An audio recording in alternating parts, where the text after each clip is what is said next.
Please take your seat. The program will be starting soon.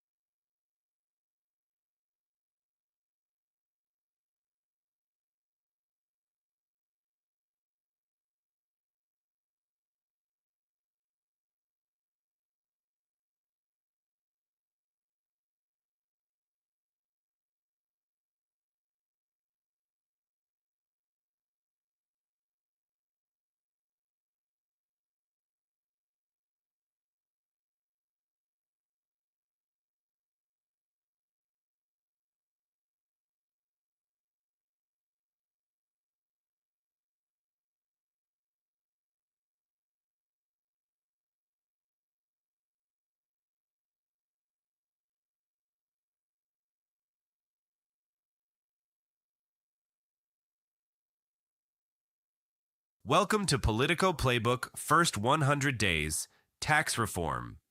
Please welcome Politico's executive producer of events, North America, Annie Allen.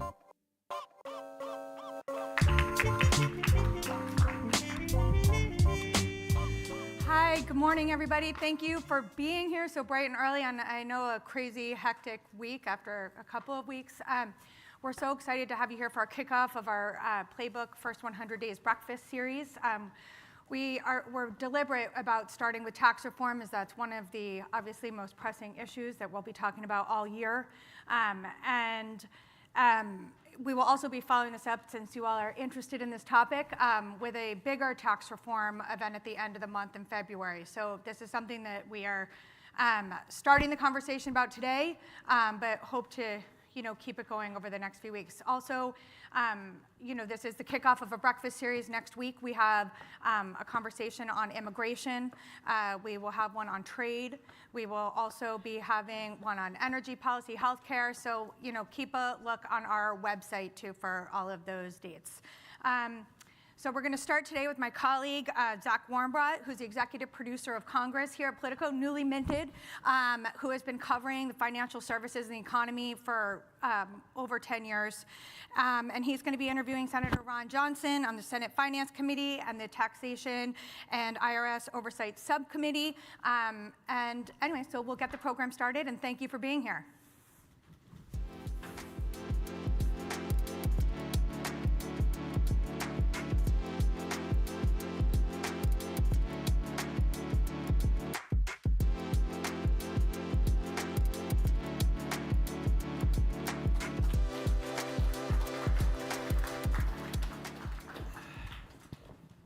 Good morning.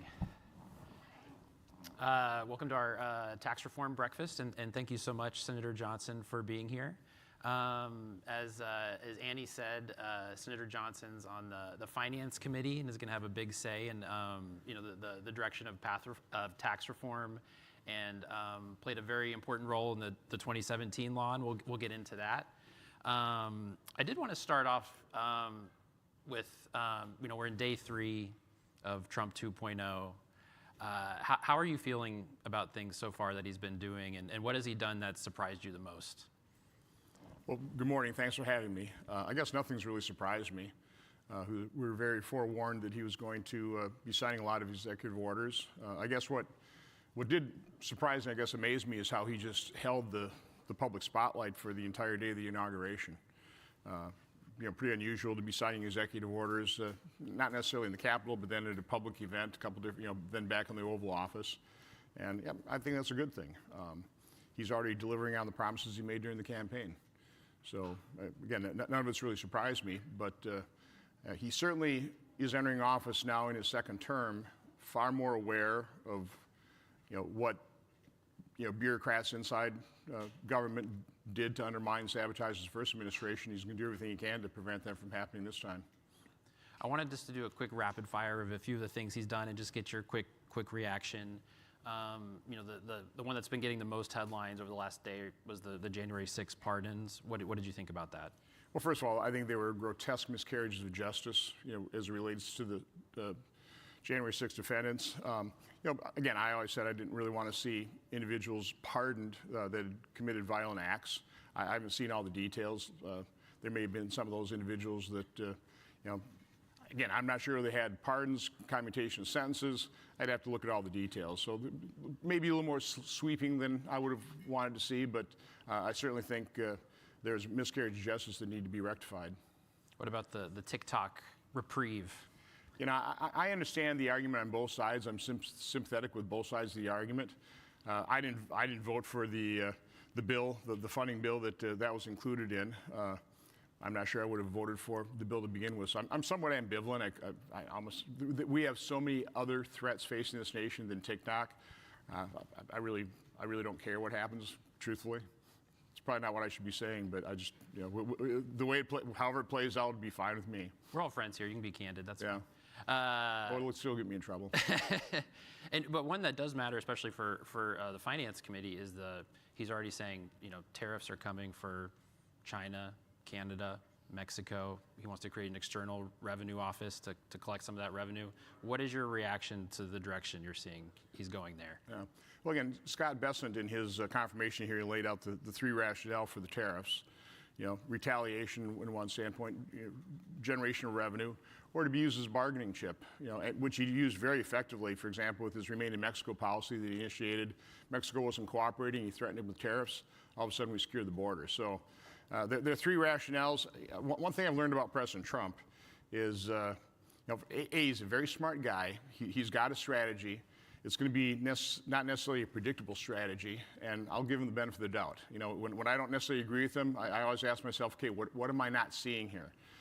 So again, he's well aware that I do view tariffs as a double-edged sword, especially coming from both an agricultural and a manufacturing state, with businesses being retaliated with the last round of tariffs. So he's well aware of the fact that if Wisconsin businesses, Wisconsin citizens are harmed by the tariffs, he'll hear from me about that.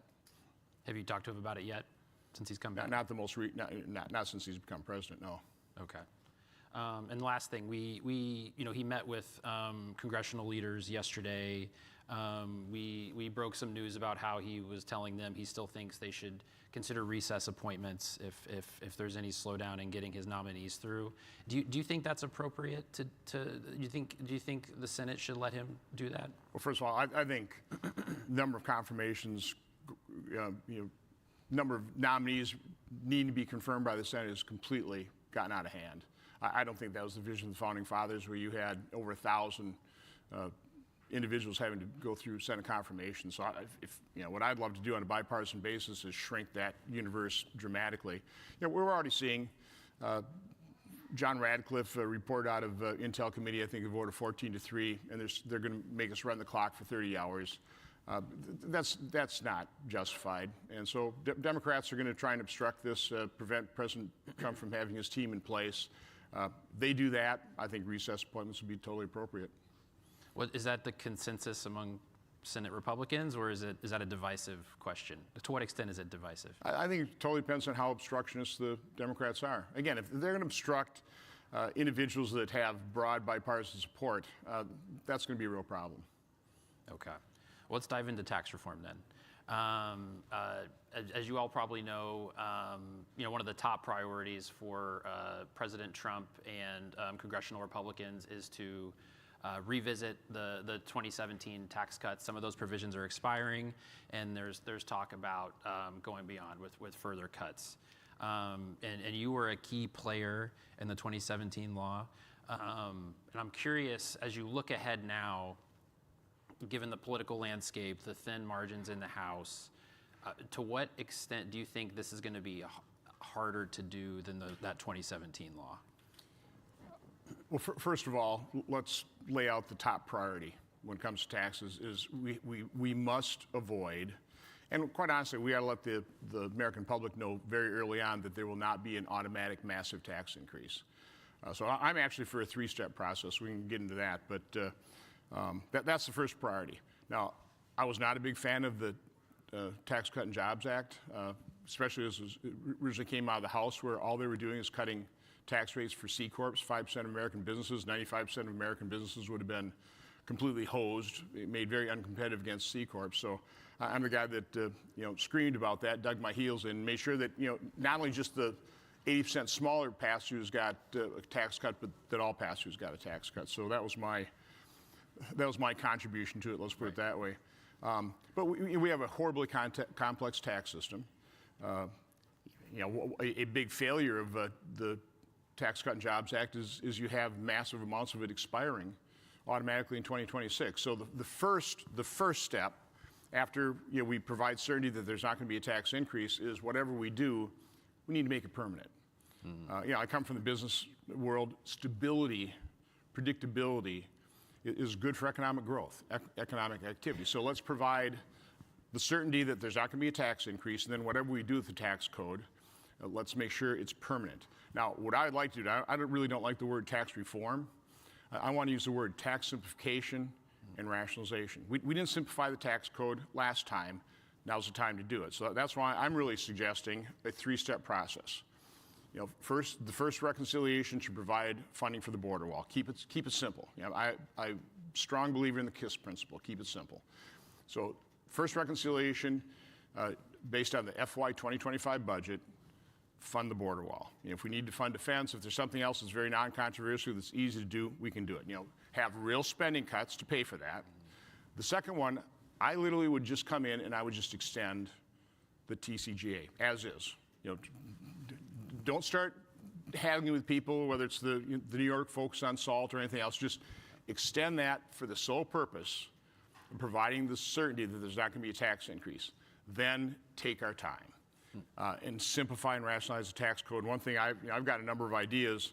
There's nothing simple about simplifying the tax code. It's a complex process. That's why. I understand the desire and the political. It'd be great to have one big beautiful bill. That's going to be very difficult to achieve. Okay, so let's do what we can do that basically has unanimous support within Republican ranks. And again, I do believe making sure there's not a tax increase is universally supported, but you have to leave all those other things out there to make sure that we actually do simplify and rationalize the tax code and take care of the proposals President Trump put forward in the campaign. Like let's not tax cash tips because you can't collect it anyway. So let's just do away with that. So, there are a lot of things that make a lot of sense, but I'd like to throw it all in the hopper and start from clean slate of paper and try and simplify our tax code. Because the debate right now, sort of the existential debate right now is, do we do one bill under budget reconciliation or two bills? And budget reconciliation is a way that congressional Republicans can pass all this without the Democrats filibustering in the Senate, right? So so you're saying a three-step budget reconciliation. And you can do the first two pretty fast. How are you pitching this to your conference? How is that going over?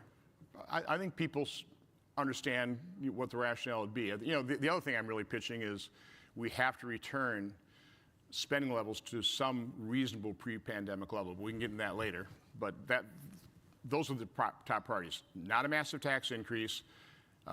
Fund the border, and we absolutely have to bring spending down to a reasonable pre-pandemic level. So from my standpoint, those are the three things I'm pushing. Whether it's three bills or one or two, what are the biggest challenges you see ahead, just given the makeup of the House and the Senate? Well, again, if you make it complex, it'll be challenging. So keep it simple and have simple messaging. I think my messaging is pretty simple. First one, let's make sure we fund the border so that President Trump can deliver on that promise that is overwhelmingly popular with the American public, okay? The next goal then would be, let's make sure we don't have an automatic tax increase. We can do that. It's not that hard to do that. What's going to be difficult is now how do we literally simplify and rationalize tax? That's going to be far more complex. That is going to take time. Let's take the time. Let's not do this, slipshod. Again, I would argue the Tax Cut and Jobs Act absolutely worked. By the way, we raised more revenue. We paid for it plus $200 billion in 7 years, not 10. So that's the truth. So it worked. But again, let's focus on a really rational and simple tax system moving forward. But don't you think Speaker Mike Johnson would say three bills, really? With the Republicans I'm working with in the House? Aren't you sympathetic? Haven't been able to lay this out. Listen, but that's a reality, right? It's really hard for him to pass one bill. Well, it's going to be really hard for him to pass a big old complex one. particularly if he doesn't have the kind of spending levels that some of us on the Senate Budget Committee are going to absolutely insist on. So, again, I'm not saying this is going to be easy across the board, but the simpler you make it, the more rational the explanations, selling the public, bringing them along, selling the president on the idea. Again, I think by keeping it simple, you make it far easier to pass.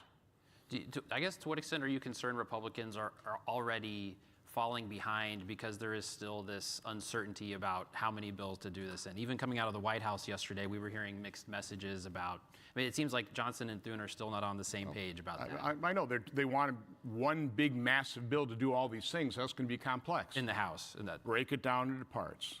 Again, as Republicans, we're always talking about, why don't we have single issue bills? Right. Okay, well, why don't we? We should. So that's what I'm proposing here.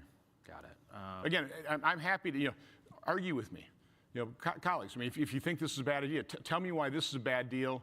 Why some big massive bill that's going to take months, they can get all balled up, can get stopped. I mean, let's face it. We came in last time, we did a reconciliation to repeal and replace Obamacare. How did that go? Okay, and again, I would argue that the eventual tax bill was not that great, and evidence of the fact that it wasn't that great is massive amounts of it automatically expire. All the rearranging of the deck chairs in the Titanic, they'll go back the old way if we don't do this. So let's prevent that from happening, but recognize that that's still a highly complex tax system, costs about $400 billion a year to comply with, and that's probably a lowball estimate. We always talk about this. As Republicans, we always talk about simplifying the tax code. Why don't we actually do it? So, I got in the Senate Finance to have this input at this moment. And that's what I'm trying to tell my colleagues on the Senate Finance Committee is, let's be inspired by this. Let's take this opportunity. But we've got to get these other things out of the way first, then we can really take our time. And listen, there's going to be a lot of compromises. As I said, there's nothing simple about simplifying our tax code. So when you get to that third bill, in your vision, can you help us understand, what do you see as the fault lines there that Republicans are really going to have to resolve internally? So first of all, let me talk about how we start this, okay? Again, I come from the business world. People from the private sector, particularly in business, you would not believe how unprofessional, and pardon my French, half-assed Congress is and our approach to these things. All of a sudden, there's this multi-thousand-page bill that nobody's ever seen, nobody's had input into. It's pretty well divorced from reality. So again, what I'm trying to do on the spending side is I'm forcing everybody to actually know what we spend in total in the federal government. A quick little story. 3 years ago, and this will relate to taxes too. 3 years ago, we were debating one of the omnibuses. All of a sudden, Republicans were abandoning our principle that we weren't going to support earmarks. So I stood up in the Republican conference and just asked my colleagues, anybody know how much we spent last year? If anybody knew, they didn't raise their hand and volunteer the answer. I went out to the Washington Press Corps, asked them the same question. And some reporters said, well, it's like over $1 trillion. No, that's just discretionary spending. That's 28% of our budget. I mean, anybody, total spending. Nobody knew it. By the way, I granted them immediate absolution because we never talk about it. We never discuss it. We're the largest financial entity in the world, and literally we don't know how much the federal government spends. So let me tell you the figure. 2019, we spent $4.4 trillion. COVID happened, massive spending spree, we spent almost $6.6 trillion. So you would think, by the way, once the pandemic ended, just like if you're a family and you have an illness and you have massive medical bills, if you get well, you don't keep spending at that level, right? But we did as the federal government. The last 5 years, we've averaged $6.5 trillion. Last year, we spent about 6.9. It's completely unsustainable, but part of the reason is because nobody knows or focuses on total spending. Same thing's true of taxes. Everybody talks about these scores from CBO or Joint Committee on Taxation, but they're wrong. Again, they scored the original Tax Cut and Jobs Act is reducing the deficit or increasing the deficit by $1.5 trillion. In 7 years, we beat that plus $200 billion, and that was with the COVID recession. So quit relying on those estimates and focus on a simple tax system, which starts with recognizing where we get the revenue from and also how we spend through the tax code. I don't think very many people realize that tax expenditures are about $1.7 trillion. In 2024, they were 6% of our GDP. If you want a metric to tell you how complex your tax system is, take a look at your top marginal rate compared to the effective rate, and that delta tells you you've got a really complex tax system. So what we ought to focus on is eliminate expenditures, and you can dramatically lower the rates and simplify your system. Now again, I'm not saying that's going to be easy, but you focus on those types of metrics to guide your efforts so that you do your tax simplification based on principles, not based on lobbying groups. You got to retain this deduction or that deduction. But again, my staff, I had my staff print out the tax expenditures. I should have brought the piece. It's pages and pages. Almost $1.7 trillion worth of all these special little deductions, credits, that kind of stuff. Overall principle: stop trying to socially and economically engineer through the tax code. We do a terrible job. Have a simple tax system, raise the revenue you need, and do no economic or social harm. Do you think the 2017 law went too far in cutting corporate taxes? Well, personally, I would eliminate the corporate tax. I would tax all business income at the ownership level. So I'd be a corporate rate of 0. But now we would be taxing all corporate income at the ownership level, the individual tax code using progressive rates. That actually would be a revenue raiser, okay? But free corporations from all this complexity of the tax code. But if you take a look at where we were in terms of OECD average versus our effective rate on corporations, we were pretty competitive back in 2017. Now, we had some real problems in terms of offshore income being parked offshore because we made it very unattractive for people to bring those earnings home. So we definitely had to fix things. And in general, I'm always for returning more of people's hard-earned money, whether it's business income or personal income, to those taxpayers. It always works, and it did work. But we lowered the effective rate. So back then, these are JCT numbers. The effective rate for both large and small corporations was 21.8%, which is pretty close to the OECD average back then. Now, according to JCT, large corporations have an effective rate of 10.8%, large corporations 14.8%. So we can't even screw that up. We made a differential between the large guys and the small guys. And of course, pass-throughs are up in the 20%, and they're going to get really hosed if the tax cuts expire. So again, I think you make the argument, again, I would eliminate the corporate tax and tax all business income at the ownership level like we do with 95% of American businesses. That'd be my solution. I'm not sure anything that radical can pass, but there are all kinds of benefits to doing so. But that's why, again, I want to put this all in the hopper. I want to discuss tax simplification using basic principles like wherewithal to pay. I would go to a or a cash-based income system. There are all kinds of benefits to doing so, but people have to, embrace out-of-the-box paradigm-shifting thinking. And in 2017, your priority was this pass-through deduction. And pass-throughs can be large and small businesses. Sure. Do you? And I think the deduction is around 20% now. Do you think that should be revisited, increased, and how do you pay for that? First of all, I wasn't on finance. I didn't write the bill when the first bill came out of the House. I honestly couldn't believe it. It's like, you're only cutting taxes for 5% of American businesses. What about all the other businesses? And so, I started screaming about that. We immediately took care of the 80% of smaller pass-throughs, and I had to really dig my heels in the last 20%. It's not the way I would have done it. Deduct 20% of income, and then, in order to get me to agree to pass the bill, also had to lower the top rate from 39.6 to 37 because I wanted the top pass-through rate under 30%. So, but we cobbled together, again, a complex system.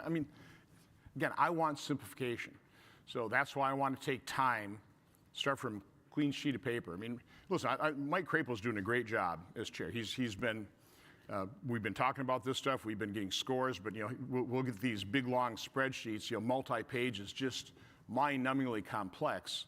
And my input is always to turn it over and go, hey guys, let's start from a clean sheet of paper here. That's what I'm trying to engineer. Are you holding your fire on specifics, or do you want to see more listen, on pass-through? I open. just want to hear more specific ideas. Yeah, well, again, my most specific proposal is what I was proposing back in 2017. I called it a true Warren Buffett tax because it would be. But again, that's just on the business side of things. What do you do with individuals? Yeah, however we simplify and rationalize, if we base it on principles, and one of the first principles would be stop trying to socially and economically engineer through the tax code. Again, which is not that smart. Keep it simple. Lower that delta between top marginal rates and the effective rates. So again, I'm open to. I mean, there's so many different proposals. I mean, Trump is, if he puts on a across the board 20% tariff, theoretically, you can maybe raise $1 trillion in revenue. That's a pretty simple tax if you look at it that way. Again, I hate to have that plus income tax. And again, but there's consumption taxes. There's all kinds of proposals out there: flat tax, fair tax. Let's look at all of them. But if you're going to take a look at all of them, let's take our time and really evaluate them carefully. Who is really driving this discussion on Capitol Hill right now? Is it Jason Smith? He's the one I read most about with the big ideas, who's going down to Mar-a-Lago, and who's... Well, you probably have different people driving it. Yeah. I'm certainly driving it here today. What are Senate Finance Republicans doing right now to prepare? Well, again, Chairman Crapo has done a great job for months. We've been laying out, getting the scores on, what does it cost to, extend the Tax Cut and Jobs Act. The best idea that he and his staff have come up with is, first of all, let's equalize the treatment of spending and taxes. Right now, if you've got a spending program that expires, if you want to extend that, it has no score, because you pass a budget based on current policy, and so you just extend that. There's no score to continuing spending programs. If, however, a tax cut expires and you want to extend it, now there's some massive score. By the way, and it's a BS score too. Tax Cut and Jobs Act was $1.5 trillion score. Now, and the corporate tax is permanent. So the other portion of that, now they're saying is going to cost $4.6 trillion. I mean, the whole thing costs, was scored at 1.5. If you just inflate that using CPI, it'd be about $2 trillion. Where are they getting 4.6? So again, I would ignore those scores, and focus on a simple system. So there's this debate about current policy baseline versus current law baseline. Oh, yeah. That's what you're getting into. So do you think? Let me finish that off. So what we should be doing then, and when we pass a budget in Budget Committee, and the Budget Committee rules this, we need to determine how we set the budget. We should set it based on current policy. And that means if we set it on current policy, we can have the Senate Finance pass the extension of the Tax Cut and Jobs Act, and there's no score. Right. It means you don't have to pay for the $4 trillion. That's just extending. So there you go, bingo. And you think that's the way it should be? Yeah, that'd be my second reconciliation. Just pass that budget, instructions to the Senate Finance Committee. You can have to go vote-a-ram, all that kind of crap, but it's just that simple.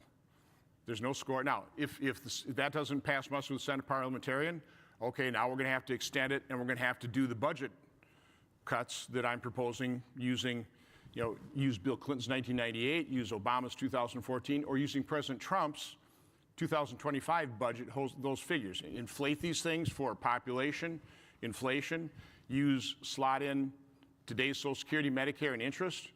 We'd be looking at spending somewhere between 5.5 and 6 versus our current $7 trillion. That's on the spending side, and I see we're running out of time. So what is your best estimate of when all this gets done? Well, again, if we do the three-part step, we could do that in a couple months. A couple months? Yeah. 3 bills? No, I mean the first 2. Oh, okay.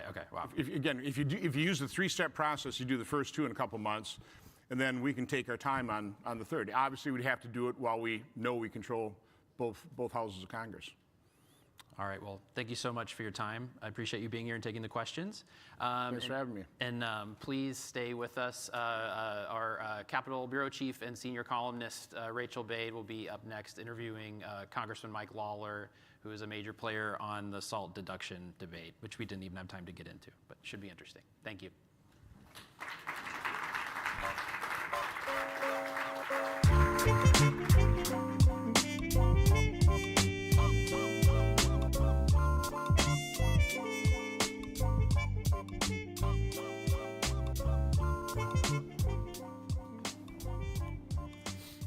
Hello, everyone. I'm Politico's Capitol Bureau Chief, and I'm happy to be with you today to talk about tax policy. It was actually the first beat I covered at Politico way back in 2008. I forgot a lot of the details, and I'm brushing up on them for this year. You just heard from Senator Ron Johnson about how Republicans are using this movement to sort of prepare this big tax bill. Now we're going to continue the conversation on the House side with Congressman Mike Lawler, who has been very active in these talks given his interest in the state and local tax deduction, or SALT. And we're going to start there, Congressman, because this is like your issue. This is your baby. You have been adamant that any tax bill in Congress that passes has to raise the SALT cap from its current $10,000 limit. You have recently introduced the SALT Fairness in Marriage Penalty Elimination Act, which proposes a $100,000 cap for singles and a $200,000 cap for couples. Let's just start with, why is this important to you and your constituents? Well, you look at states like New York and California, New Jersey, they're high tax states. They tend to spend a lot. Governor Hochul yesterday proposing a $252 billion budget, up $100 billion over the last decade. So obviously in these higher taxed, high spending states, it is a challenge for the average person. I represent Rockland and Westchester counties, along with Putnam and Dutchess counties, but Rockland and Westchester are the top two highest property tax counties in America. It's home to the Clintons and George Soros over in Westchester County. So affluent, relatively wealthy, though blue-collar working class in many parts. And we run right up against that cap just on our school taxes alone. I can tell you, I live in a 2,000 square foot home on a quarter acre of land, and I pay over $15,000 in property taxes right off the gate before you even get to state income taxes. So the $10,000 cap really had a negative impact on states like New York. We've seen a mass exodus, in large part because of the cost of living. Putting the $10,000 cap on SALT had a significant impact. So this is something for me about fairness. It is an issue of double taxation. The reality of the SALT debate, 7 years ago was very simple. It was a pay for. It was a pay for other provisions of the tax bill. It was not some holy grail that Republicans were advocating for decades. And as they worked through different components of the tax bill, they doubled the standard deduction, they reduced the alternative minimum tax, and this is where they landed on.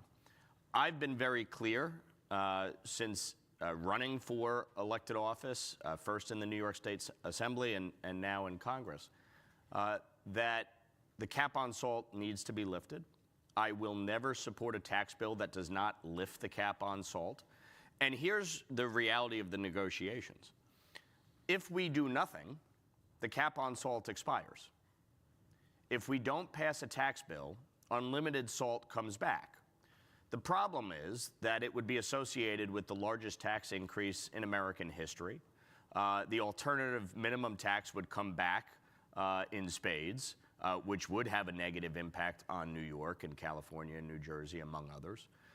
So it's incumbent on everybody to negotiate in good faith here, which is why I've introduced the legislation that I did to lift the cap to $100,000 for individuals and $200,000 for those filing jointly.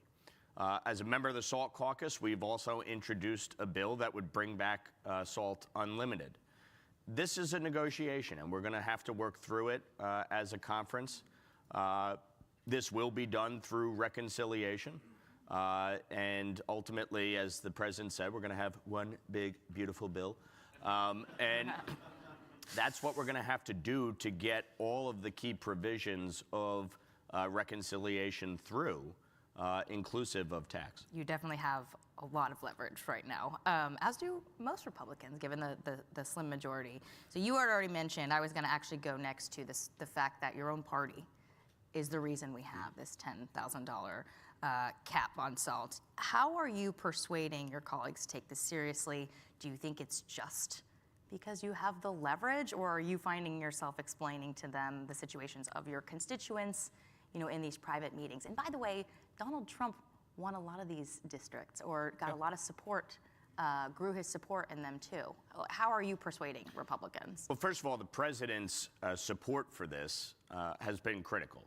He said during the campaign that we need to lift the cap on salt. We met with him a little over a week ago down at Mar-a-Lago, the members from New York, New Jersey, California, and discussed the issue of salt. He reaffirmed his support for lifting the cap as part of the tax deal, and said, look, if we can get unlimited, great, but come back with a number and let's get this done. So he's in full agreement with us, which is extremely helpful, obviously, when dealing with some of my colleagues who, reflexively are opposed because they think they're subsidizing bad blue state policies.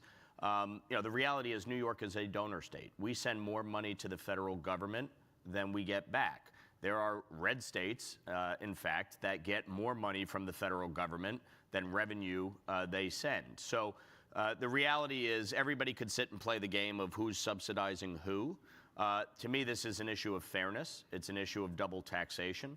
My constituents, New Yorkers, should not be penalized because of the disastrous policies of Kathy Hochul and one-party rule up in Albany. Yes, we agree. We need to change that.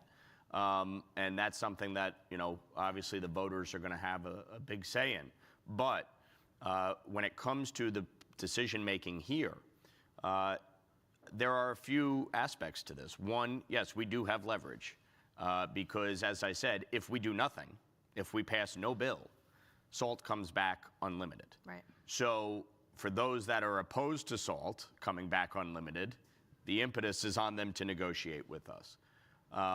So this is something where I think we're not going to convince each other of who's right, who's wrong on the substance of it. But I do think most of my colleagues recognize they need to do something on salt as part of this negotiation if we are going to get a final bill. And again, the president reiterating his support, I think, is vital here. And that's something that ultimately will help get this across the finish line. I'm going to come back to President Trump in a few minutes, but just since you mentioned him being helpful in persuading some of your skeptical colleagues, let's just say, did you, run back to DC after you met with him and say, look, Donald Trump told us this in that meeting? Or has he talked to, some people who are opponents of raising the cap? How much of an advocate has he been?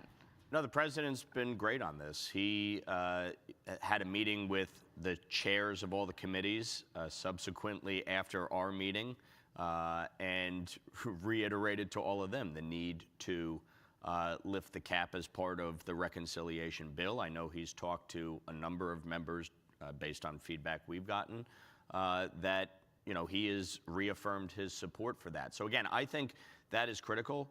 The president won overwhelmingly across the country in districts represented by Republicans. I'm one of only 3 Harris districts in the whole conference. Me, Brian Fitzpatrick, and Don Bacon are the only 3 Republican members of the House that won in districts Kamala Harris won. So, the president is obviously both the leader of the party, but, I think will really help guide many of the members as to where he wants to land on this bill. Ultimately, we have a very good relationship with our leadership, but also Jason Smith, the chair of the Ways and Means Committee. We have been talking about this issue to our colleagues for over 2 years. This didn't just come up in the last week or two. This is something that we have consistently been working over for the entirety of my time here in Congress, so that they do understand how impactful and important this is to our districts and to our states. You bring up working with the committee. So one of your skeptics on this in the past has been Ways and Means Chairman Jason Smith. He, from my understanding, ignored your guys' pleas last year to raise the cap on salt as part of this bipartisan tax bill he wrote with Democrats, which died in the Senate. What do you think the consequences of that were politically, and would you say that Smith has changed his tune on this? Look, Jason did sit down with us numerous times last Congress, and obviously there was a difference of opinion on the final bill. His district is very different than yours. Yeah, one of the most absolutely. low-income districts in the country. Yep. SALT clearly Look, does not apply. Every member has to vote their conscience. They have to vote their district. They have to represent the views of their constituents. My point has always been, when you look at our small majority, it is New York, New Jersey, California that has delivered the majority. Over 2 cycles prior to this one, we picked up 10 seats in New York and California alone. That is what gave us the majority in the 118th Congress. Maintaining my seat, among others, is what kept us the majority in this 119th Congress. And so making sure that we have a tax bill that is reflective of the entirety of the conference is critical. And Jason understands that. Jason has been working tirelessly in this Congress to help us on this particular issue. He has become a SALT acolyte, if you will, and I know he has been talking extensively to the president, to the Senate, to others about it. But look, Jason gets the politics of this. Yeah. We need 218 votes to pass the bill, and he understands that SALT has to be part of the equation. At the end of the day, there are no Pyrrhic victories in politics, folks. It's 50+1. You either get the votes or you don't. And if you don't, can't do anything. So Jason understands that, leadership understands that, the president understands that, and I think we will get a tax bill that addresses the issue of SALT among many other provisions, because the fact is, putting the cap on SALT aside, the Tax Cuts and Jobs Act was very beneficial to the country. Revenue is at an all-time high, despite all the projections and prognostications by CBO and the press and the Democrats. Revenue is at an all-time high under the Tax Cuts and Jobs Act. So we have to address many provisions within the bill, inclusive of SALT, but we need a tax package that really addresses the issue of affordability across the country, addresses the issue of our business climate, and really allows for economic growth, which at the end of the day is vital for government to be able to provide all the other services that it does. So I want to go back to that meeting between you and your fellow SALT caucus members and Donald Trump. And my understanding is you're meeting with him again today. Is that correct? I will be. Okay. So first of all, let's talk about the one a couple weeks ago. Yep. Did you guys go in with a specific proposal on how high you want to release the cap? And did he indicate, even though he is showing clear, sympathies to this and that he wants to get something done, do we have any sense of, what that looks like? Yep. Did he indicate? So we did raise the 100-200 number, but again, this is ultimately a negotiation. And everybody's going to have a little bit of a give and take as we work through the numbers, because there's key provisions within the tax bill that could have a negative impact, right? So if the alternative minimum tax came back, for instance, that would be problematic for states like New York. That would have a very negative impact and basically offset what we're doing here with SALT. So you have to work through this in terms of the numbers. The president's point to us was, look, I'm with you. I support you on this. I agree this has had a negative impact on New York, and we should address it. Look, at the end of the day, he's a New Yorker at heart, and no matter the fact that he now lives in Florida, born and raised in New York, he cares about New York. He wants to make sure that the city returns to its glory, frankly. I mean, under Democratic rule in the city over the last decade, it's become a disaster there. And so he cares deeply about it, and said to us, look, go back, come up with a number that works. You got to do the accent, though. Yeah. You know, Mike, go get a number, come back. Okay. Look, the president understands that we got to get this done. So we are working with Ways and Means to get the relevant information that we need to work through the numbers. And again, this is but one part of the tax bill. If you look at a district like mine, prior to the Tax Cuts and Jobs Act, 50% of households itemized their deductions in my district. After the Tax Cuts and Jobs Act, it went down to about 19% of households itemizing their deductions. Why? Because the standard deduction was doubled. So most people fell under the standard deduction and were covered. So the question is how to address this in a very serious and meaningful way. When Democrats are saying,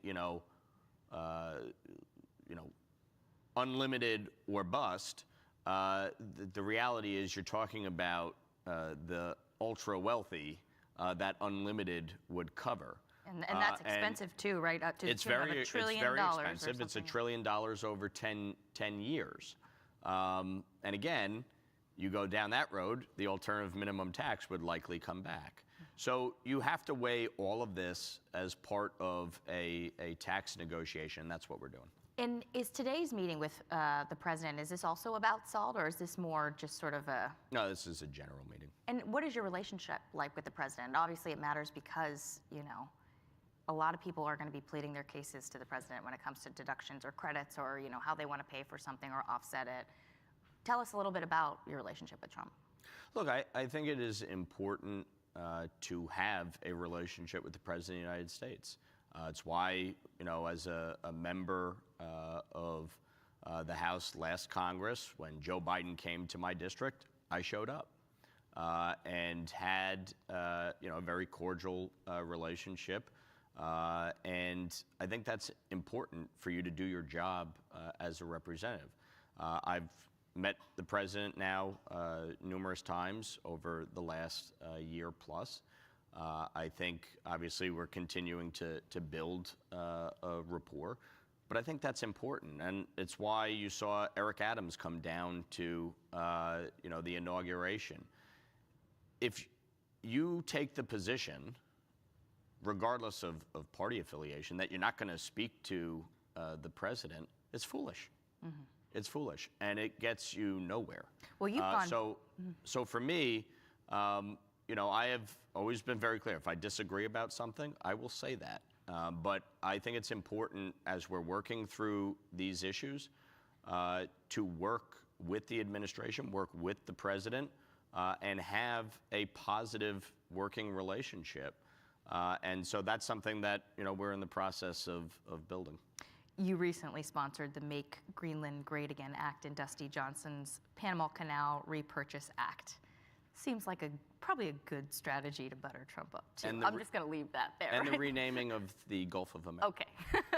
all the sweet spots for Donald Trump, right? But I will say, oftentimes people will snicker or laugh at something that he says or how he says it, but the reality is what he's talking about is very significant. The Panama Canal is a critical waterway for trade for the United States. It's also a critical waterway for our national security interests. When you see what China is doing around the globe with respect to economic coercion, when you see what they're doing taking control of ports and waterways, when you see what they're doing with respect to Taiwan and encircling Taiwan, it is a major threat to international trade and our national security interests. If they created a blockade in the Strait of Taiwan, for instance, that would have a devastating impact on our economy. 60% of international trade flows through the Strait of Taiwan. If they were to, under their control of the Panama Canal, block off U.S. access in some form or fashion, that would be devastating. So what he's talking about is very significant. It's very serious. You look at Greenland, you look at rare earth minerals, you look at missile defense, the threats posed by Russia and China. That is significant as well. So look, to me, the idea that the United States would purchase land or reassume control of something that we built, I don't think is wrong at all. I think we've obviously purchased land in the past. That's not new. So the president is raising very serious points. The Gulf of America just sounds great. So I want to go back to tax. What is a win for you in this area? I mean, we've got about 10 minutes now on the clock in our conversation. I know you're going to say something like, I don't negotiate in the press, but just give us a range. Like, what's ideal? Obviously, your ideal is what you just introduced, right? 100,000 for singles, 200,000 for married couples. But what is actually possible in this, given the cost we're associating with these changes? I don't negotiate in the press. Okay, here, wait, let me just say, you did recently suggest on Fox News that a $60,000 cap for individual filers could cover most constituents. Tell us about that. Maybe that is the sweet spot. So, look, I've introduced legislation that would raise it to 100 for individuals, 200,000 for married couples. I think that obviously, to me, is ideal. It would cover nearly everybody, certainly in my district and other districts like mine where taxes are very, very high. But ultimately, this is going to be driven by the numbers. And the 60,000 reference was to the fact that if you look for many districts, that would cover, almost everybody within the district. Districts like mine, it's higher. So you just have to work through the numbers and the cost in totality of the whole tax package. And that's what we're going to do. And I think the objective to me is to negotiate in good faith, to work with the president, to work with my colleagues in leadership, to get this where it needs to be, to get a tax bill passed, to get a reconciliation bill passed that includes border security, that includes increased production of energy, that addresses our debt and spending. We have significant challenges that Donald Trump has inherited from President Biden and Vice President Harris, and we have one opportunity to address it through reconciliation. And so it is going to be critical that we work through this. And that's why I've said very clearly, if SALT is not addressed in this bill, then I cannot support it. But if, as we work through the numbers, we can come to a fair agreement, that's fine. We're all going to have to give a little bit. Everybody's not going to get everything they want as part of a negotiation. Anybody who's ever been married understands that. But that's a reality of life. And so it's something that we're going to have to work through. It sounds like you have sort of, I don't want to say drawn a red line because well, your red line is you have to do something, right? But I was told that last year, the SALT guys, yourself included, pushed for a bill that would have allowed joint filers to deduct about $20,000. But my understanding now is that is not enough for you. You would say no to something like that. The very first bill I introduced was to raise the cap from 10 to 20. Mm-hmm. And the reason I did that was because, A, we were in a divided government. B, the tax bill had not expired. It's expiring at the end of this year. And so and see, hello, leverage now. Yeah. Well, that's the reality, right? Yeah. We knew we would have more leverage in a negotiation in 2025 than we did prior to that. Sure.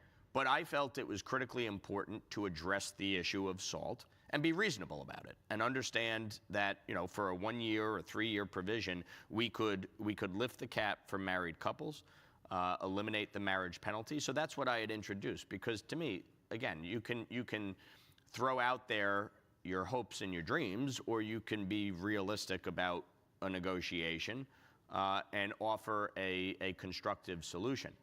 I do believe, had we done that, had we passed my bill, members like Michelle Steele and Michael Garcia and Anthony D'Esposito and John Duarte and Mark Molinaro would have won. Because this issue is that potent in states like New York and California. So to me, it's understanding the policy as well as the politics, And obviously, in a midterm election, this issue is going to matter in states like New York and California, and Democrats know that, and that's why they're already on the offensive about this, trying to attack us, saying unlimited or bust, anything less than full repeal is failure. No. The reality here is that when Democrats had complete control of Washington under Joe Biden, when Chuck Schumer, the Senate Majority Leader from New York at the time, they got zero. They didn't lift the cap. They didn't get a full repeal. So we are going to deliver on this in this Congress, and for me, this is my top priority, and I'm going to make sure that it gets done. It's interesting you mention elections, because I've had conversations with some pretty senior Republicans who are privately sort of acknowledging that it's unlikely that Republicans keep the House, just because if you look at historically, presidents, they typically lose control. It was also after unlikely. The first midterms. It was also unlikely that Donald Trump would win a second term. The reality is. But wait, very quickly. My question though is, obviously you object to that way of thinking, because if they do assume the House is gone, then they're not going to be, giving you as much as you potentially would on SELT. Look, for Donald Trump to be successful over the next 4 years, he needs to keep the House. And the House is obviously going to be won through New York and California. That is where there is the most opportunity for flips and the most potential for losses. And so, this issue is paramount to the members in those districts. I do not subscribe to the idea that we are guaranteed to lose in the midterms. Yes, the historic trends are what they are, but this is truly a unique time in American history. And I think Donald Trump obviously had a very historic win in November. Won every swing state, won the popular vote, first Republican to do that as a challenger, in a very, very long time. But this is something where I think if we deliver on the promises that we made on border security, on stopping the massive influx of illegal immigrants, on deporting criminal aliens, if we bring about peace and stability around the globe, if we are to really address the trade imbalance with countries like China, if we are to bring advanced manufacturing back to the United States, if we are to get record levels of employment, if we pass a tax bill that not only produces record revenue, but really a lot of economic growth and prosperity, and if we right-size the federal government and start to make it more efficient for the American people, then I think we are poised to actually not only keep the House, but grow the majority and grow our majority in the Senate. Because I think the American people are so fed up with the lack of results, and we've seen the pendulum swing back and forth, back and forth. But I think it was very telling in a state like New York, where you saw Donald Trump make more gains in New York than any other state in the country. And yes, Joe Biden still, or Kamala Harris still won by about 1 million votes in New York. But the reality is you saw movement in parts of New York City, the Latino community, the Asian community, the Orthodox Jewish community, the Russian and Eastern European communities, among black voters, among young voters, that movement is significant because people are looking for results. So I think the idea that automatically we're going to lose the House is very short-sighted. And I would just end on this point. Yes, in the last Congress, we had difficulties along the way and some infighting and difficulties moving legislation. at the end of the day, we have unified government for only the 4th time since World War II for Republicans. Republicans have one opportunity to get this right. And it means everybody's going to have to give. Everybody's going to have to eat some things that they don't like. But it's a reality of governing, and it's a reality of the responsibility that the American people gave us. And so I'm committed to doing what needs to be done, fighting for my district, fighting for my constituents, fighting for my state along the way, but to work towards compromises that actually get legislation signed into law. As I said before, there's no Pyrrhic victories in politics. It's 50 plus 1. So I'm going to end on something that has nothing to do with taxes. The GOP rumor mill is that you're going to be the next governor of the great state of New York. Maybe hopeful, wishful thinking. Where are you in deciding whether you're going to run or not? Bye, everybody. Thank you. Look, it's no secret that I'm looking at it. I think New Yorkers are desperate for new leadership. Governor Pataki was the last Republican governor. He was last elected the year after 9/11. So, Democrats have had control of the governor's mansion going on 20 years, starting with Eliot Spitzer, then Andrew Cuomo, or David Patterson in between, Andrew Cuomo, Kathy Hochul now. And they've had one-party control in Albany since 2019. New York leads the nation in out-migration. We have the highest tax burden, the worst business climate. Crime has skyrocketed. You look at energy costs, utility costs are through the roof under the CLCPA. The MTA, the worst run authority in America, bar none, carries debt greater than 80% of the states in the country. Let me repeat that. The MTA carries debt greater than 80% of the states in the country. That is unsustainable. And she just proposed a $252 billion budget, up $100 billion since she took statewide office as lieutenant governor. You cannot sustain this when you're bleeding and hemorrhaging out talent, people, and your tax base. So to me, this is something I will look at. I am a New Yorker. I care deeply about our state. I'm tired of seeing people move to Florida and North Carolina and South Carolina, great states. But it is not good for the country if New York collapses. It is not good for the economy if New York collapses. So it is going to be critically important in 2026 for 2 reasons. Number 1, offer New Yorkers a real choice. And number 2, have a strong ticket to make sure that we flip these seats in the House that we just lost and keep the House majority.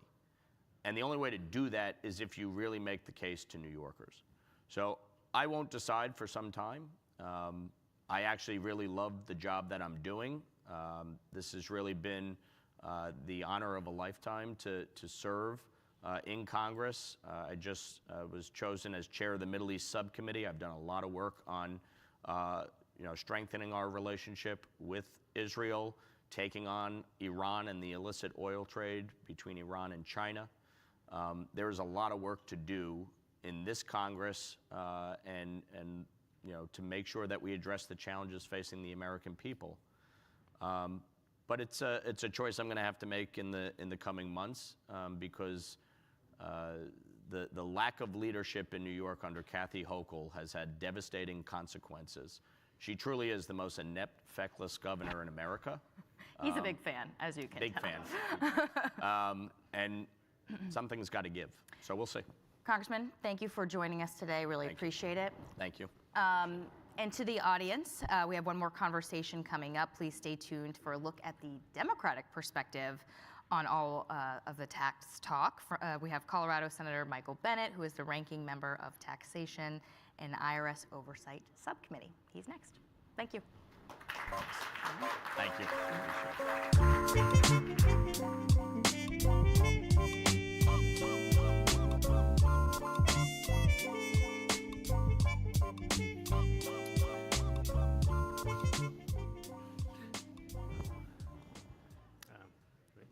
That's some Cool. jazzy walk-on. I know, yeah, only the best for you, Senator, only the best. Thank you. Hello, everyone. My name is Bernie Becker. I'm a tax reporter for Politico. I'm excited to be here with you guys today. We're here, our third conversation, first with a Democrat, Senator Bennett of Colorado. You've been a longtime leader on tax issues in the Senate. So what I want to get to is, this has been a Republican process so far. We've heard maybe one reconciliation bill, maybe two reconciliation bills. Senator Johnson, your colleague, voted 3 reconciliation bills today. So how do you influence this process as someone on the outside looking in or moving forward? I actually think there's not much for us to do to influence it, although it is, to me, interesting that Senator Johnson made news here saying maybe 3 reconciliation processes. That's a lot of reconciliation processes. It's gonna be interesting to see whether anybody else thinks that's a good idea. There's still a debate going on about whether it should be 1 or 2. No Democrat is going to have any influence on that, and I'm not sure what I would recommend. I think that obviously the person with the toughest job in all of this is the Speaker of the House, who's got to keep together that very, very narrow majority. And in the end, he may have an awful lot to say about what can get over the finish line there and whether that should be 1 or 2 or 3. I know there's a difference of opinion between the House and the Senate. But we can have an influence in the sense that we can raise our voices about the broader tax bill and what the House, what the Republicans are trying to do in Washington unilaterally as one party to our country and to the American people. That's less about the process than about the substance, but it's something we have to take our responsibility there very seriously, I think. Okay. So, I mean, I think we could probably acknowledge there's a non-zero chance that Republicans have some issues as year goes on. Are you guys sort of working on the side, like, say it gets to December and maybe this has to become a bipartisan process to extend some of the expiring tax cuts? Have you guys started working on like what you would want to see in that if it has to become bipartisan, if they need you in the end? I don't think we're there yet. I think the likelihood of that happening is probably 0. Okay. If it did happen, though, I mean, if there were a catastrophe and all of a sudden they couldn't get it passed, maybe we could have a moment where people said, you know what, the debt and deficit in this country really is unsustainable, and despite all the rhetoric about tax cuts paying for themselves and everything else, that there could be a coalition of Democrats and Republicans that would come together and close over the rank and file, or the folks that are kind of leading the partisan battle on this, to create a set of choices that would be good over the long term for the American people in terms of the way our fiscal condition is operating. I think that's in some way, I mean, the likelihood of that I think is almost 0 and probably less than 0 with Donald Trump as our president.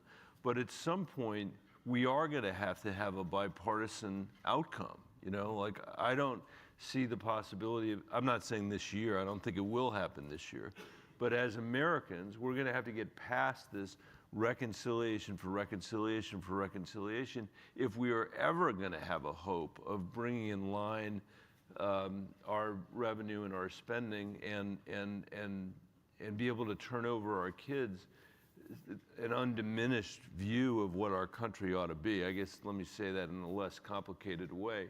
I don't feel like there's anything progressive about the debt and deficit that we have on this country right now. I think we're already constraining the choices that our kids and grandkids are going to have available to them because we've been unable to make those choices. And the only way we're ultimately going to be able to do that is in a bipartisan way. It's not going to happen in this season, but it could happen someday. Mm-hmm. So as Republicans move on this process, I mean, there are things they could do that you would like more than others. I mean, you've been a longtime fan of expanding the child tax credit. You're not as big a fan of, say, of like unlimited SALT. So, like, do you talk to your GOP colleagues who want to expand the CTC about like ways to do it? Like, are you having those conversations on the side about like, if you're going to do this, I think this might be a nice way to do it? Like, yeah, that sort of stuff. Definitely. And I think they're reaching sort of they're having debates within their own caucus about what they would want the CTC to look like. I went to the inauguration this week and spent some time with folks from the new administration talking about the CTC and the shape of the CTC and listening to them talk about what they had learned during the course of the campaign. So we're trying to influence it everywhere I can.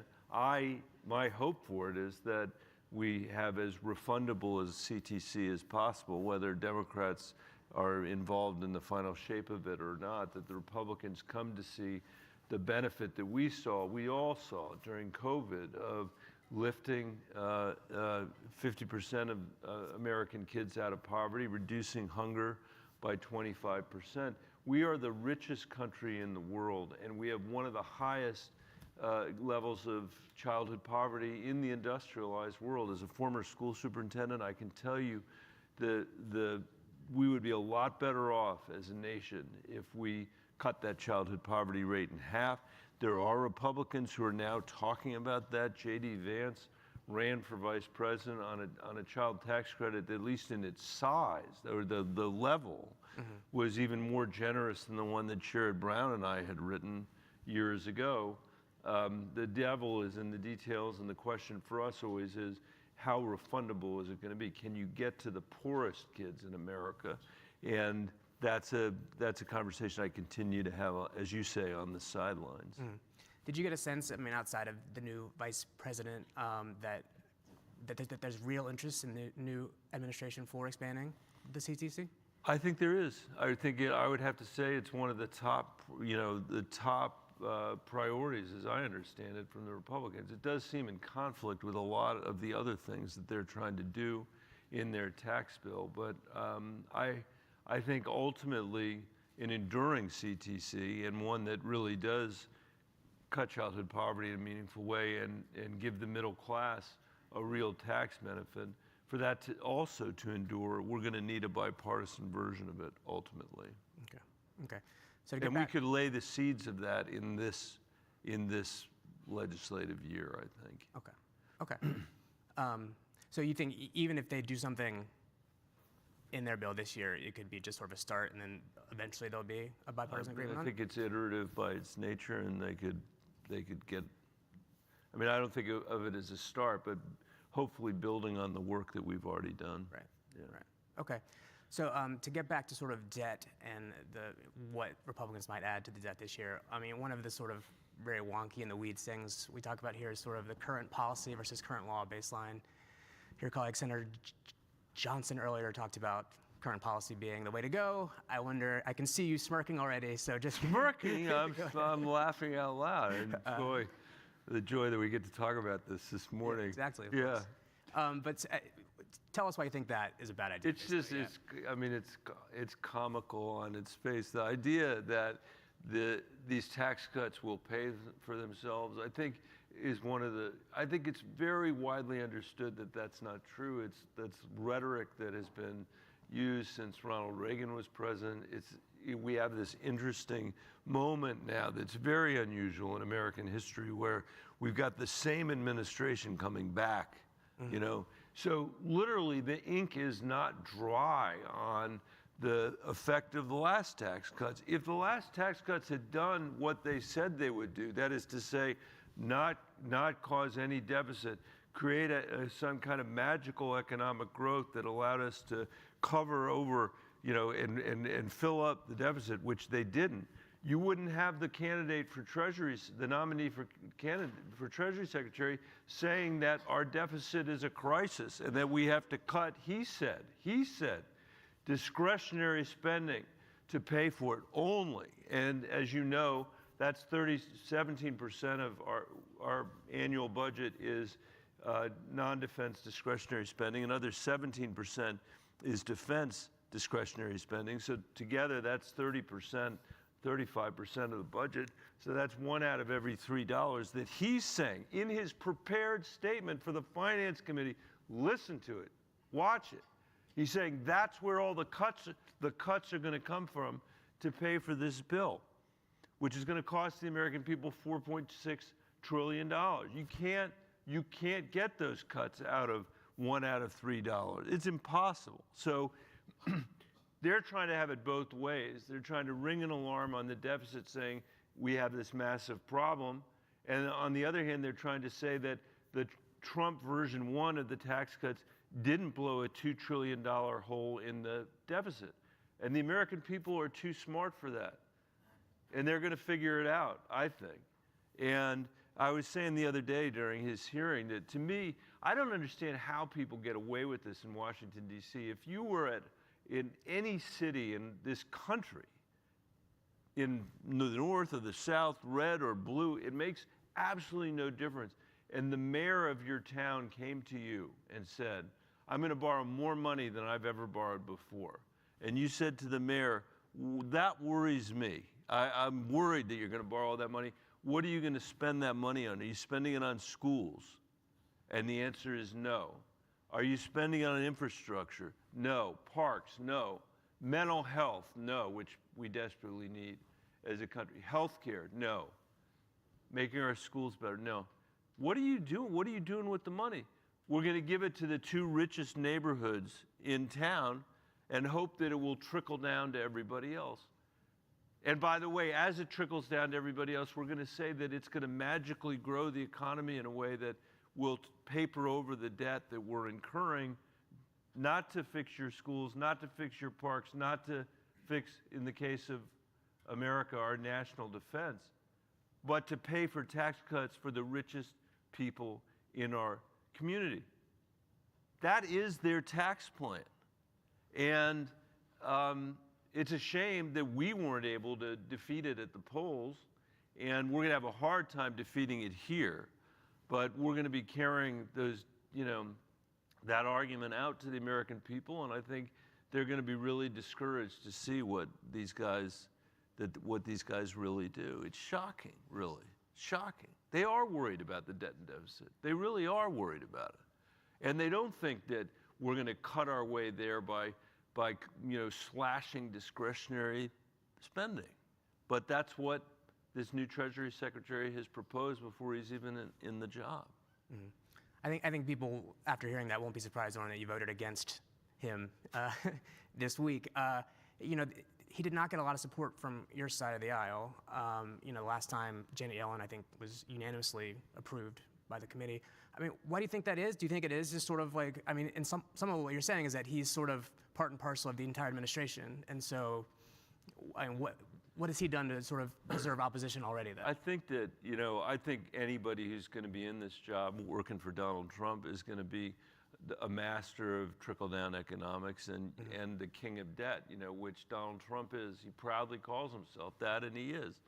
I think that we'd like to have a nominee who's somebody who's paid, his taxes in full and who's thinks that folks, the wealthiest people in America ought to pay their taxes like everybody else. And some of what came out in his in his paperwork suggested that he hadn't paid the full freight of his Medicare taxes, and I think that raised a lot of concern on our side. Okay. I want to switch gears here a little bit. Republicans have talked somewhat about offsetting the costs of whatever they do this year. One of the ways they would consider doing that was to go after the clean energy credits that you guys passed. I know you're a big fan of a lot of those. Do you think they'll find some trouble in doing that? Because a lot of those credits have sort of opened up new plants, economic opportunities in a lot of red districts throughout the country. A lot of, in Colorado, a lot of the places we've been celebrating those tax credits is the reddest parts of our state, because a lot of them benefit rural America.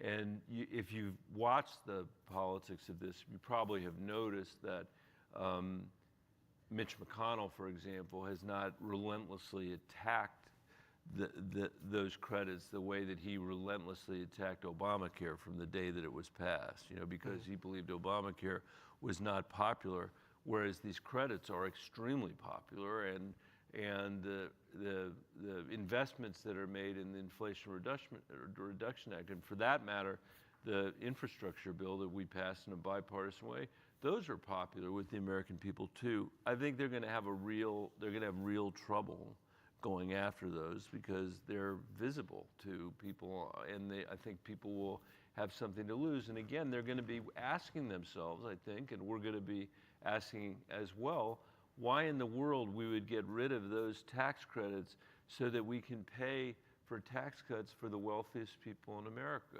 50% of the benefit of the Trump tax bill goes to the top 5% of America, top 5% of Americans. 50%, 25% goes to the top 1% of Americans.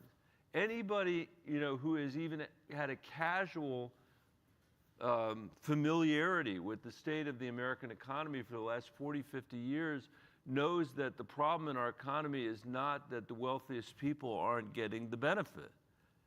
They are getting the benefit. But working people and middle-class people in our country no longer feel that if they work hard, they're going to get ahead. Their families are going to get ahead. That if they work hard, their kids are going to be better off than they are. In fact, I'm really sad to say this, but this generation of younger Americans, if we don't get our act together, is going to be the first generation of Americans to have less opportunity, not more than their parents and their grandparents.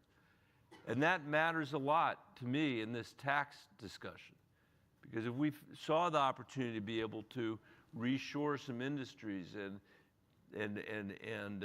strengthen some supply chains here, and be able to try to give people, again, the chance to contribute to a manufacturing economy, to build stuff, to create more energy, and to diversify our energy economy in ways that actually will lift wages here rather than exporting everything overseas, that's something we ought to let work. But these guys may not want to do it because of their ideology on energy, and I do think they're going to have a hard time doing that. Okay. Fortunately, I don't think from their perspective that they're at all serious about paying for it, which is why my friend Ron Johnson was here telling you about 3, yeah. Whatever. What was the scoring again? The current policy. The current policy. Yeah. Okay, so one of the other things you guys did when you were in control was you expanded funding for the IRS. Republicans have been clear since you did that they wanted to sort of pull that back. They've been somewhat successful in that, and then now with the new administration, there's been, they've essentially forced out a Senate-confirmed IRS commissioner. They've put like a special hiring freeze on the IRS. I mean, how concerned are you about what,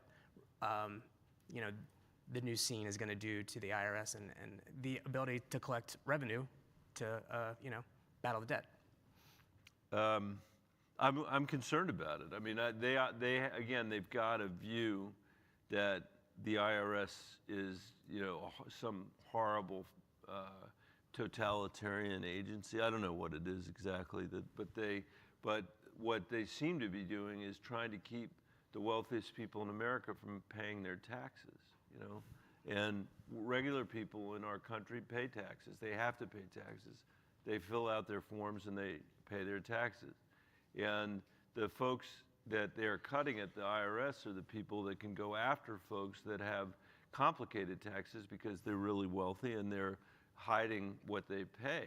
And it makes it easier for people that are trying to dodge their taxes if there are not people at the IRS, if there's no cop in the beat to do their job, which is why they always starve the IRS. There's probably not a brand in America that's worse than the IRS, which may be another reason why they go after it.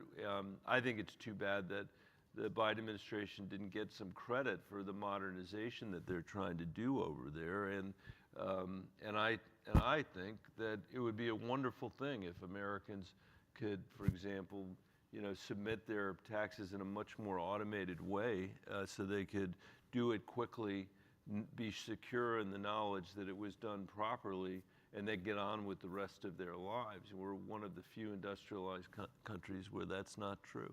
I think Elon Musk wants to do that too. So. And by the way, I think that would be great. And there may be a lot of things that they're trying to do in terms of government reform that turn out to be things that I can support. I think that we're long overdue.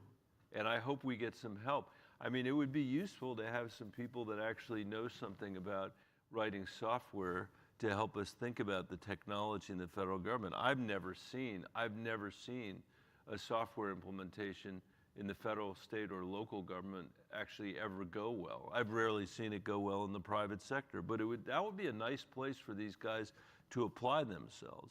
And I hope that that's what they were doing, sitting behind President Trump the other day when he was inaugurated, was thinking about how they could benefit the American people by helping us reform the way our agencies work, not sitting there trying to protect their ability to pass their fortunes on to their heirs tax-free, which is what they're able to do today because of how broken our tax code is. I'm sure that was not the reason they were there. Yeah. So I'm assuming We are not here. I almost expected a signs up there saying, "Save, step up, save, step up." But there's a few crowds that will understand what you just said. This might be one of them. Yeah. So I'm assuming you haven't met with the president's choice to lead the IRS, Billy Long, yet. I don't think he's met with many of your colleagues. Do you have concerns, A, about the precedent of essentially, these are supposed to be overlapping terms so that it wasn't just one president gets to choose his own IRS commissioner? And also, are you concerned about the specifics we've heard about this nominee, specifically that he may have been pushing the employee retention tax credit onto businesses that may not have been eligible and may not have wanted it, or that sort of thing? I'm really worried about that. I read a little bit about that. I have not gotten to his portfolio yet, so I haven't. We're working our way through some other nominees right now, but I am worried about that. There is widespread fraud throughout the country on that tax credit that I'd like to not see replicated. So it's something that I'm going to be asking him about. I'm sorry that the Biden leadership left, because I think they were doing a pretty good job and taking it seriously in a nonpartisan way. It'd be good to have people fill out their terms, but you can see it not just at the IRS, but Chris Wray at the FBI, who left early rather than filling out his term.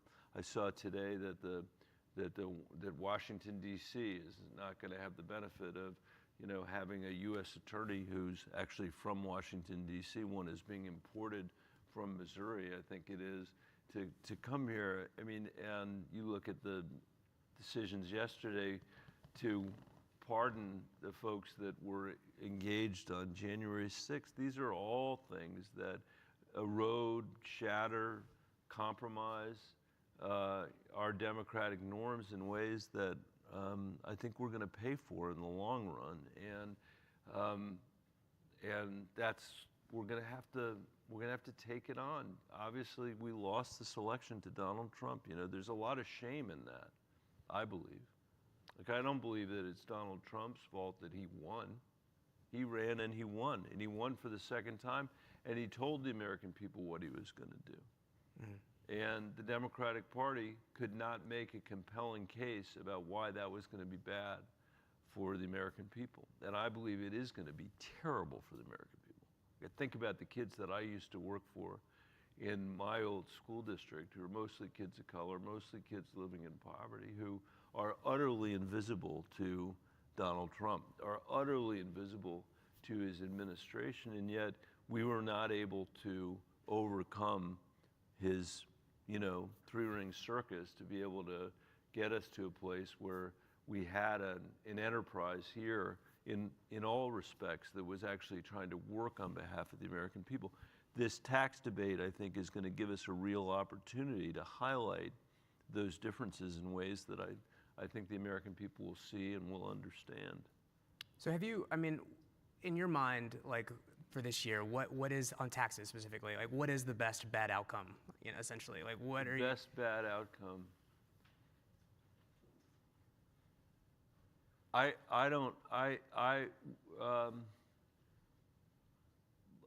think the best, let me say what the best outcome would be.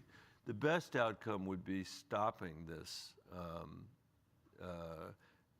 irresponsible extension of these tax cuts, which I mentioned earlier, benefit the wealthiest people in our country. 25% the top 1%, 50% to the top 5%, blows another $4.6 trillion in our deficit for nothing, for nothing. Like, we're not securing our national defense by doing this.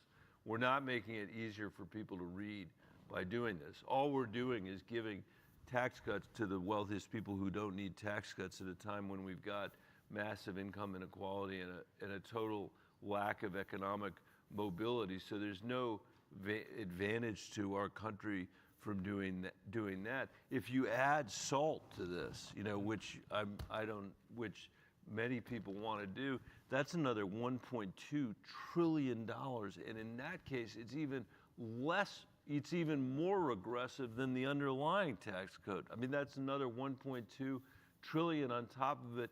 We might as well go out there and just light I can't do the math, 4.6 plus 1.2, light that on fire out in front of Union Station for all the good that it will do the American people. So there might be the opportunity to just say, we can't do it. We're not going to be able to afford it. This is insane. It is insane. So would you be okay if everything expired? I think you could get a bipartisan agreement for everything that is not the stuff that's going to the wealthiest people. You could get a lot for things that are $400,000 and above. I think you'd have a bipartisan agreement on that. Okay.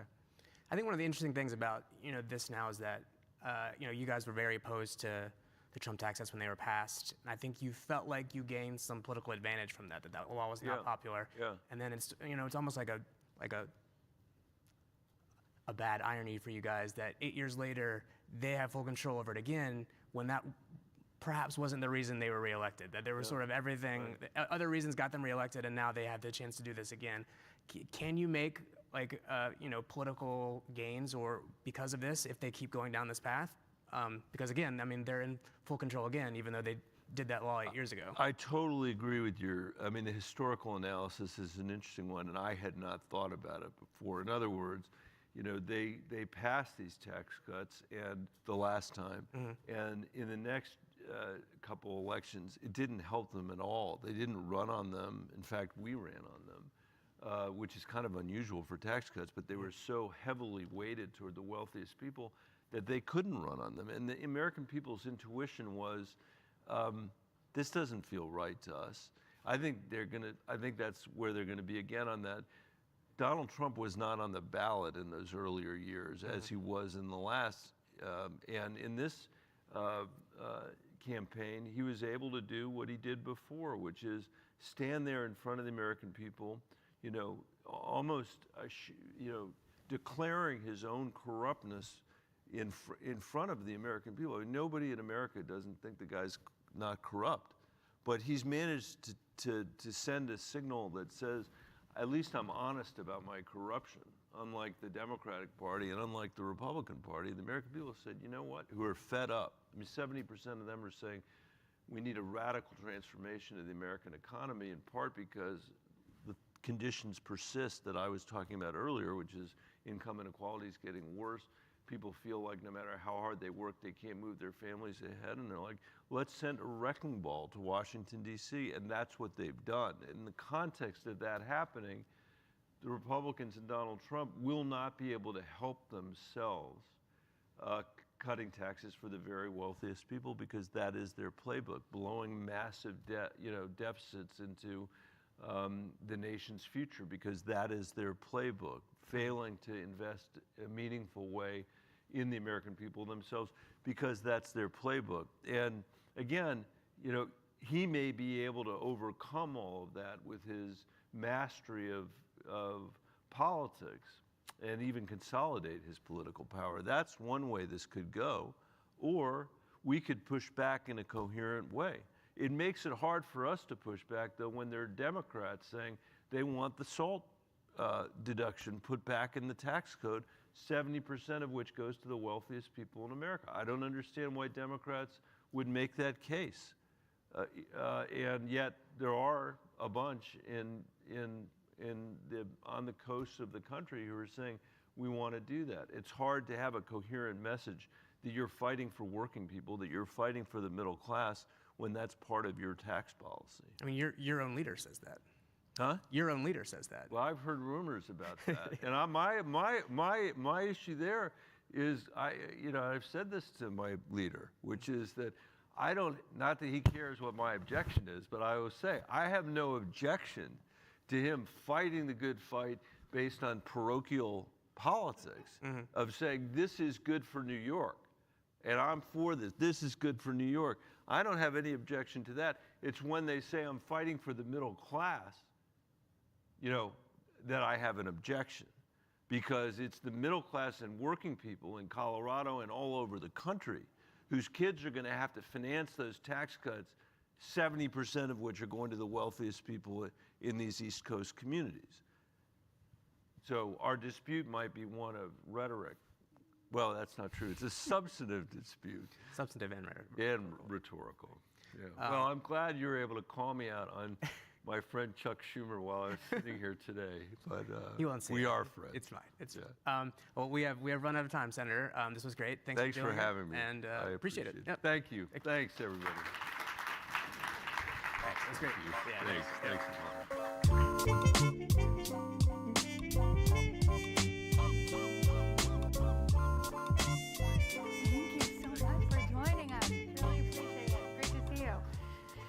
Thank you all for joining us today. We really appreciate it. I'm Annie Allen. I'm the executive producer of our live events team here. And as I said at the beginning of this program, we have a big lineup of policy breakfasts coming up over the next few weeks. So please check out politico.com and our events page to get the lineup. And next Wednesday, the 29th, next week, we have our next event on immigration. And we'd love to have you guys back then. So thank you for being here.